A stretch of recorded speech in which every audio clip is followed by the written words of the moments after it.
Boa tarde, gente. Estamos aqui a iniciar uma, uma aula com vocês, um modo meio diferente, onde vocês, eu acredito que não estão acostumados, mas nesse momento eu optei por mais essa ferramenta. Eu acho que vocês vão gostar, tá bom?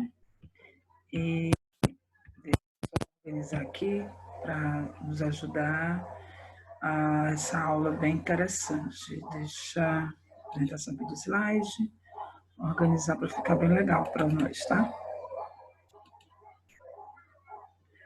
Vocês viram que a semana passada eu passei um material para vocês, está lá no Google Class, meus alunos de Sociologia, né, da turma 200 e 202.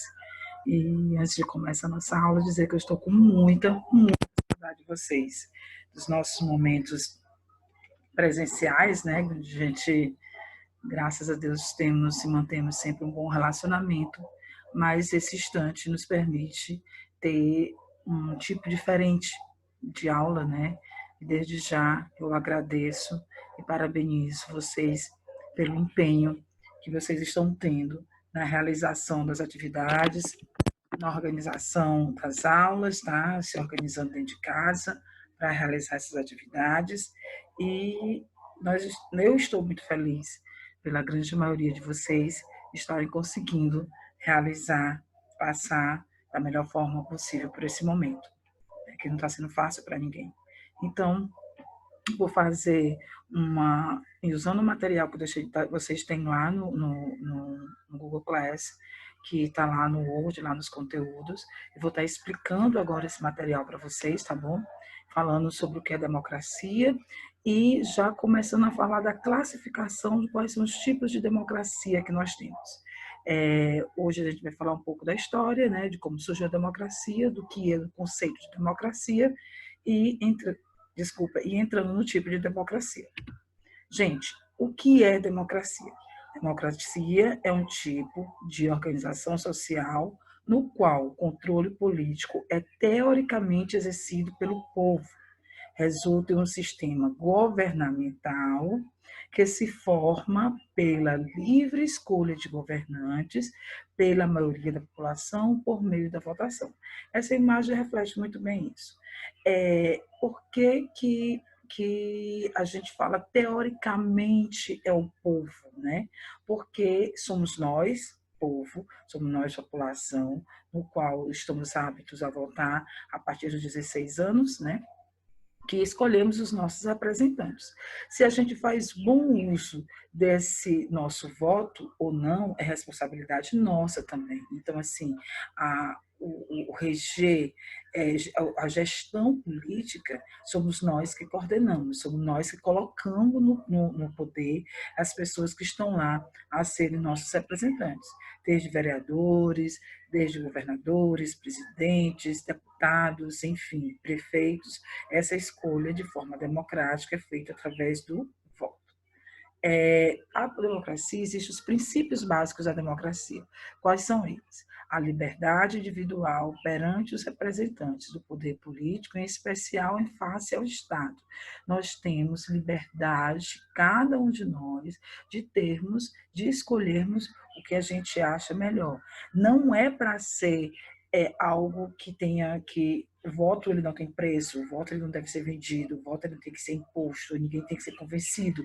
Você tem que fazer uma análise real, crítica de cada pessoa que você vai escolher para ser seu representante. Então, eu tenho a liberdade de expressão e opinião, de vontade política de cada um. No sistema democrático, cada pessoa tem sua forma de se expressar. Isso tem que ser respeitado. Não existe uma censura enquanto expressão.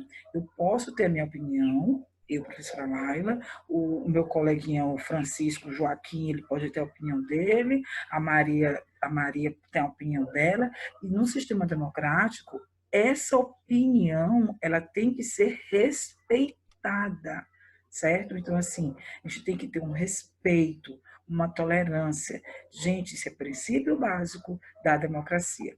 eu também tenho a igualdade de direitos políticos e a possibilidade de oportunidades igual para que o povo e partidos políticos possam se pronunciar sobre decisões de interesse público. E que quer dizer isso? Que temos igualdade de direitos políticos e oportunidades e possibilidades iguais de escolhas. Então, assim, somos nós que levamos para os nossos representantes as nossas angústias, as nossas vontades, e essas pessoas nos quais nós voltamos para estar lá, para nos representar, elas têm que fazer com que isso aconteça. Se, por exemplo, o nosso atual momento, eu me encontro no processo de quarentena, onde todos nós temos que ficar resguardados. Para quê? Para que a gente possa evitar um colapso do nosso sistema de saúde, mas aí isso gera uma outra contrapartida, porque esse isolamento ele interfere diretamente em outras questões, desde segurança, desde economia, porque menos gente comprando, menos pessoas produzindo, gera realmente um déficit. O governo, então, assim, o governo ele tem que estar preparado, os nossos governantes, para gerir esses momentos. E nós, como cidadãos, nós, como pessoas esclarecidas e estudadas, temos que estar aptas para cobrar isso do poder público. Ah, professora, como se cobra do poder público? Nós temos todo o direito de cobrar do poder público. Nós podemos entrar com uma representação, nós podemos entrar através de rede social, enfim, existem várias e várias maneiras de nós fazermos essa cobrança, certo? Então, vamos avançar um pouquinho. Aí surge a pergunta: e aí, como surgiu a democracia? Onde surgiu a democracia? Foi em Roma? Se viu falar de sistema democrático em Roma? Não, não foi em Roma. Foi na Grécia. A democracia ela é grega.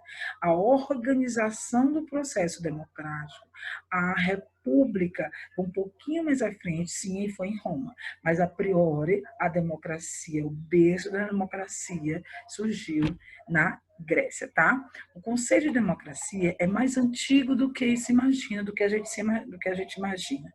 Surgiu na Grécia antiga, por volta de 510 a.C., quando o aristocrata Clístenes, progressista, foi o líder de uma revolução contra o último tirano a governar Atenas.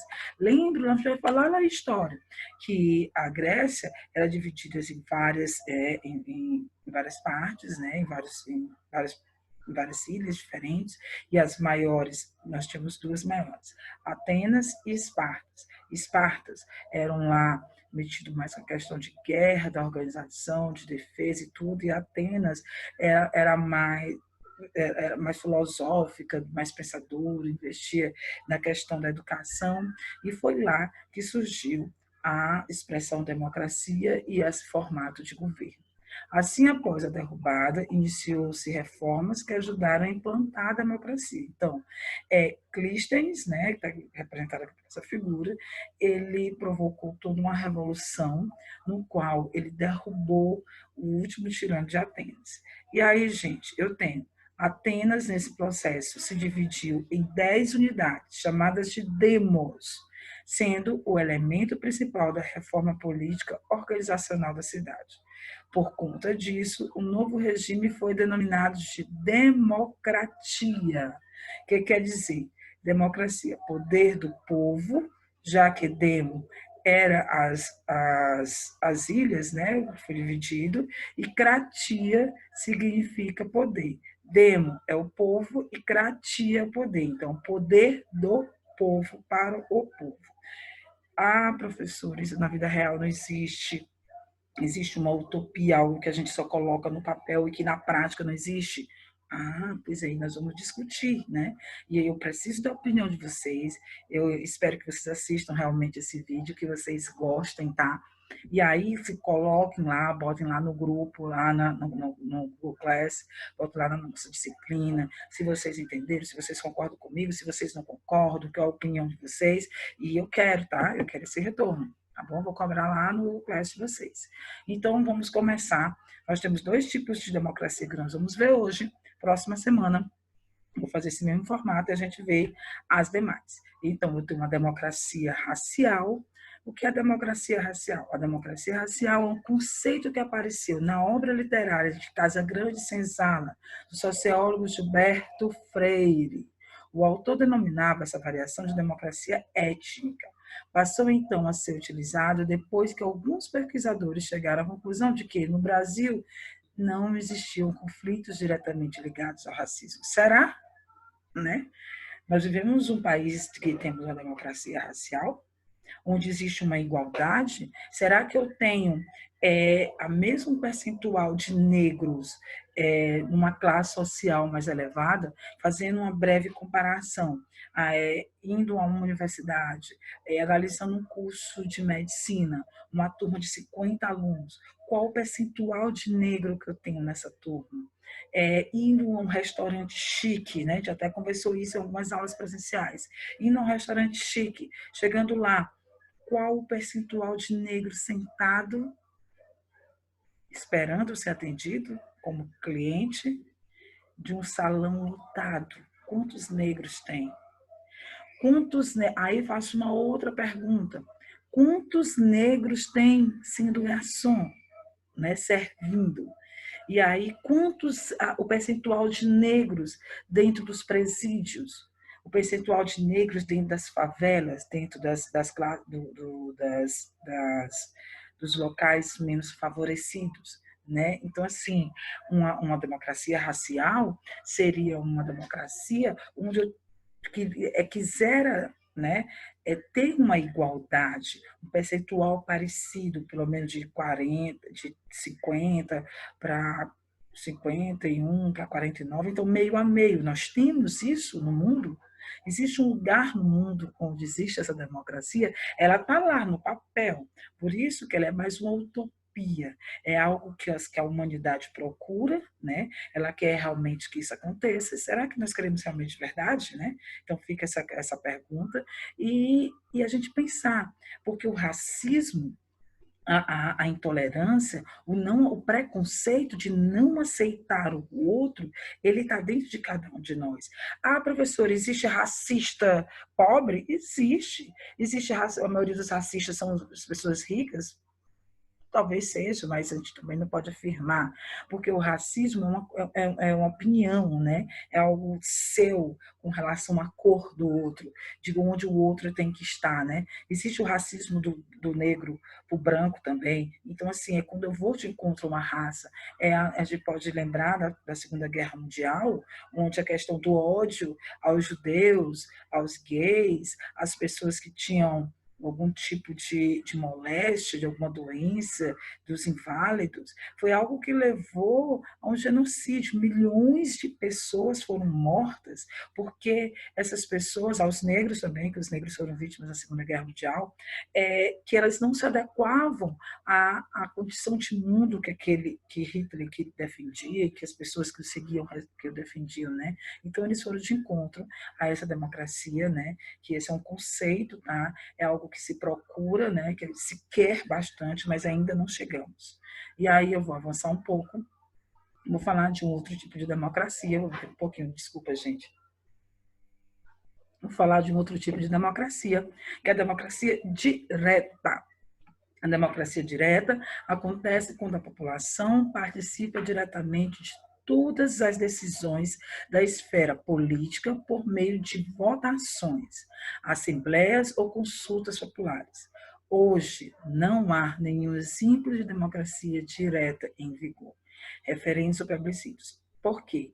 Porque toda e qualquer decisão, ele seguiria da participação do povo. Nós temos esse tipo de democracia? Infelizmente, não.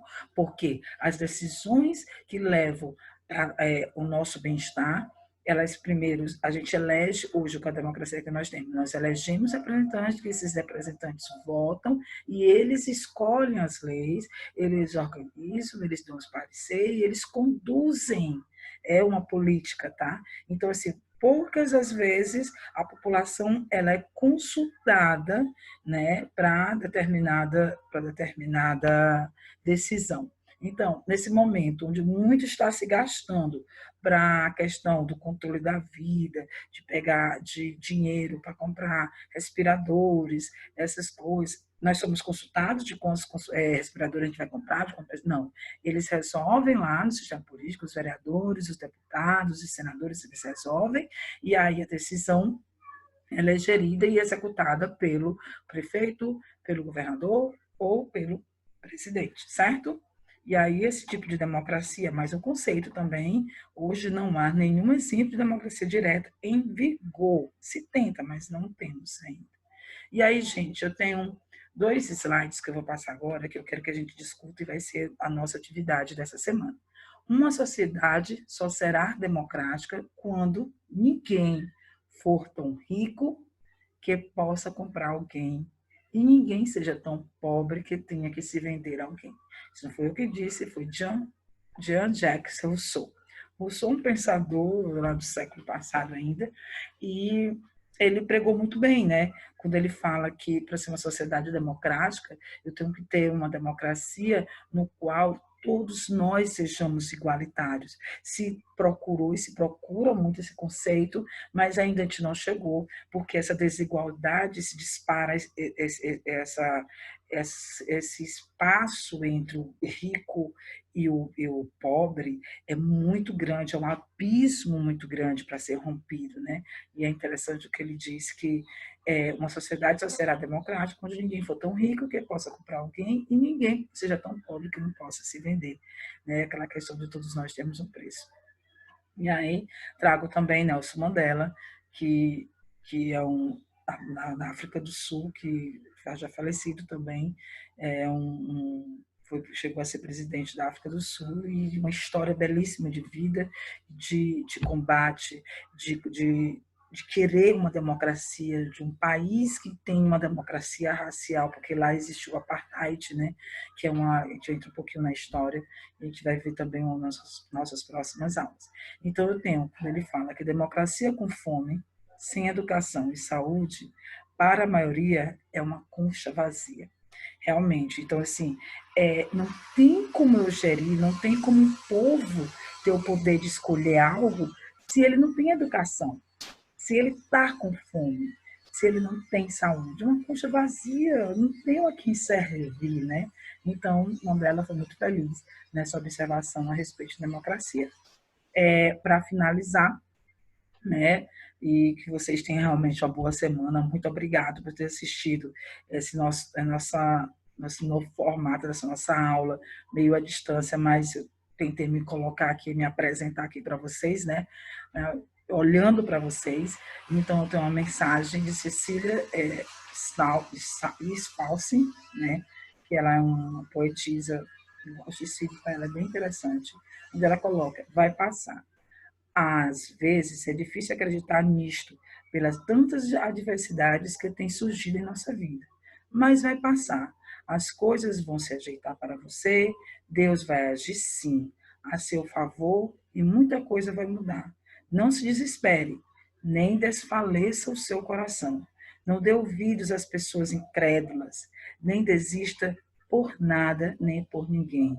O que é seu é para você. Deus fará vir ao seu encontro. Então, Deus fará vir ao seu encontro tudo o que a gente quiser, os nossos sonhos, as nossas metas, a saúde da nossa família. Para isso, eu preciso que vocês realmente acreditem que são capazes e que vocês continuem a fazer isso que vocês estão fazendo de forma tão bonita e tão bela, que é continuar estudando e não desistir. Eu vou estar passando agora lá no Google Class a atividade da semana, já me antecipando um pouquinho, no qual vocês vão ter que comentar os dois slides. O que eu passei, o que foi do Jacques, né? O primeiro slide, que é esse aqui, né? De Rousseau, que eu quero que vocês comentem, e o de Mandela. Se vocês concordam, se vocês não concordam, façam um comentáriozinho lá, e aí vai ser a nossa atividade da semana. Uma boa semana para vocês, e até mais. Fiquem em casa, eu estou com muita saudade de vocês. Um abraço, gente. Boa tarde. E aí, agora eu vou concluir a nossa aula.